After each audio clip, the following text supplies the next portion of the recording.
ಇತ್ತೀಚೆಗೆ ಮಂಗಳೂರು ಹಾಗೆ ತುಳು ಭಾಷೆಗೆ ಕರುನಾಡಲ್ಲೂ ಮನ್ನಣೆ ಸಿಗ್ತಾ ಇದೆ. ಸ್ಟಾರ್ ನಟರ ಚಿತ್ರಗಳಲ್ಲಿ ಮಂಗಳೂರು ಹಾಗೆ ತುಳು ಭಾಷೆಯ ಸಂಭಾಷಣೆಗಳು ಕಾಣಸಿಗುತ್ತಿವೆ. ಇತ್ತೀಚೆಗೆ ತೆರೆಕಂಡ ಪೊಗರು, ರಾಬರ್ಟ್ ಹಾಗೆ ಯುವರತ್ನ ಚಿತ್ರದಲ್ಲೂ ಕುಡ್ಲದ ಕಂಪು ರಾರಾಜಿಸಿವೆ. ಅದು ಏನೇನು ನೋಡ್ಕೊಂಡು ಬರೋಣ.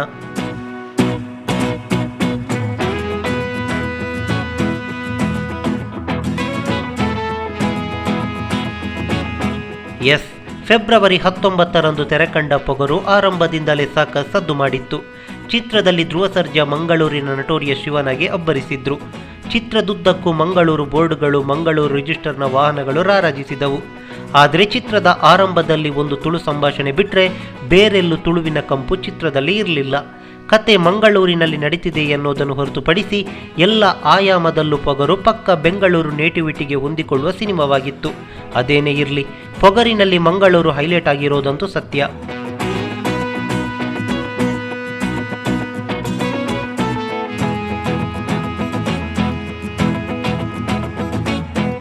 ಇದಾದ ಬಳಿಕ ಮಾರ್ಚ್ 11ರಂದು ತೆರೆಕಂಡ ಡಿ ಬಾಸ್ ಅಭಿನಯದ ರಾಬರ್ಟ್ 100 ಕೋಟಿ ಕ್ಲಬ್ ಸೇರಿ ಹೊಸ ಇತಿಹಾಸವನ್ನು ನಿರ್ಮಿಸಿದೆ. ಈ ಚಿತ್ರದಲ್ಲೂ ಡಿ ಬಾಸ್ ಮಂಗಳೂರಿನ ಗ್ಯಾಂಗ್ ಸ್ಟಾರ್ ಆಗಿ ಅಬ್ಬರಿಸಿದ್ದಾರೆ. ಚಿತ್ರದಲ್ಲಿ ತುಳು ಭಾಷೆಯ ಬಗ್ಗೆ ಅಷ್ಟೇನು ಸ್ಪಷ್ಟತೆ ಇಲ್ಲದಿದ್ದರೂ ರಾಬರ್ಟ್ ಪಾತ್ರಧಾರಿಯಾದ ಡಿ ಬಾಸ್ ದ್ವಿತೀಯಾರ್ಧದಲ್ಲಿ ಮಂಗಳೂರಿನ ಗ್ಯಾಂಗ್ ಸ್ಟಾರ್ ಆಗಿ ಮಿಂಚಿದ್ದಾರೆ. ಹಾಗೆ ಚಿತ್ರದಲ್ಲಿ ಕುಡ್ಲದ ಒಂದಿಷ್ಟು ರಮಣೀಯ ದೃಶ್ಯಗಳು ಕೂಡ ಮೇಳೈಸುತ್ತೆ.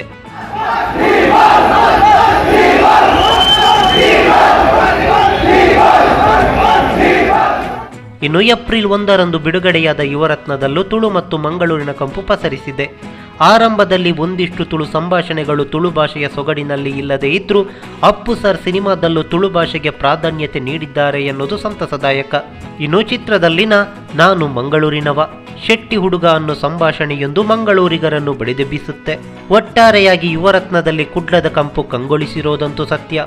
ಇನ್ನು ಬಹಳ ಮುಖ್ಯವಾಗಿ ಶಿಕ್ಷಣಕ್ಕೆ ಸಂಬಂಧಪಟ್ಟಂತೆ ಇದೊಂದು ಅತ್ಯುತ್ತಮ ಸಿನಿಮಾ.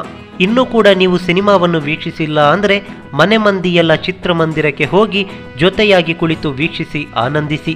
ನಮಸ್ಕಾರ.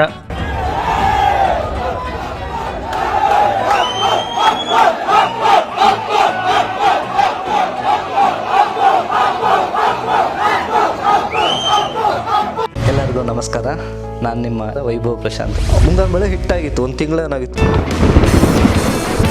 ಒಂದು ಸಕ್ಸಸ್ ಬಂದು ಮನುಷ್ಯ ನಮ್ಮನ್ನು ಮರೀಲಿಲ್ಲ ಅಂತ ನಮ್ಗೆ ಖುಷಿ ಆಗುತ್ತೆ. ದರ್ಶನ್ ಸರ್ ಈಚೆ ಬಂದಿಡು ತುಳುಲೆ ಕರೆಯೋದು ನಾನು ಹೆಂಚಿನ ಮಾರೆ ಅಂತೇಳಿ ಹಿಂಗೆ ಕರೆಯೋರವರು ಒಂದು ಲುಕ್ ಕೊಟ್ಟರು. ಅದು ಒಂದು ಲುಕ್ ನೋಡಿದ್ರೆ ಭಯ ಆಗ್ಬಿಡ್ತದೆ. ಈಗಲೂ ಕೊಡ್ತಾರೆ ಲುಕ್ಕು.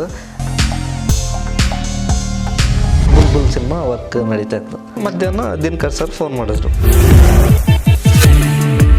ದರ್ಶನ್ ಸರ್ ಏನೋ ಚೆನ್ನಾಗಿ ಮಾಡ್ತಿದ್ಯಾ, ಆಗಲಿ ಕಣ, ಒಳ್ಳೇದಾಗಲಿ ಅಂತೇಳಿ.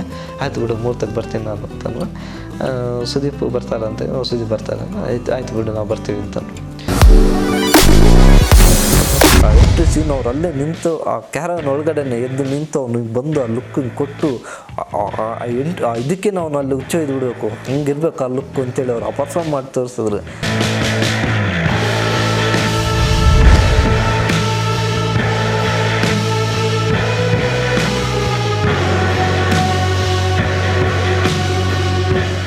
ಈ ಮಾಹಿತಿ ನಿಮಗೆ ಇಷ್ಟವಾಗಿದ್ರೆ ಲೈಕ್ ಮಾಡಿ, ಶೇರ್ ಮಾಡಿ, ಹಾಗೆ ನಿಮ್ಮ ಅನಿಸಿಕೆ ಅಭಿಪ್ರಾಯಗಳನ್ನು ಕಾಮೆಂಟ್ ಬಾಕ್ಸ್ನಲ್ಲಿ ಬರೆಯಿರಿ. ನೀವು ನಮ್ಮ ಕೋಸ್ಟಲ್ ಕನ್ನಡ ಯೂಟ್ಯೂಬ್ ಚಾನಲ್ಗೆ ಸಬ್ಸ್ಕ್ರೈಬ್ ಆಗಿಲ್ಲ ಅಂದರೆ ದಯವಿಟ್ಟು ತಕ್ಷಣವೇ ಸಬ್ಸ್ಕ್ರೈಬ್ ಬಟನ್ಗೆ ಕ್ಲಿಕ್ ಮಾಡಿ. ಹಾಗೆ ನಮ್ಮ ಪ್ರತಿ ಅಪ್ಡೇಟ್ಸ್ಗಳನ್ನು ಶೀಘ್ರದಲ್ಲೇ ತಿಳಿಯಲು ಪಕ್ಕದಲ್ಲಿರೋ ಬೆಲ್ ಐಕಾನ್ಗೆ ಕ್ಲಿಕ್ ಮಾಡಿ. ಹಾಗೆ ನಮ್ಮ ಹೆಚ್ಚಿನ ಅಪ್ಡೇಟ್ಸ್ಗಳಿಗಾಗಿ ಕೋಸ್ಟಲ್ ನೆಟ್ವರ್ಕ್ ಫೇಸ್ಬುಕ್ ಪೇಜ್ಗೆ ವಿಸಿಟ್ ಮಾಡಿ. ಧನ್ಯವಾದಗಳು.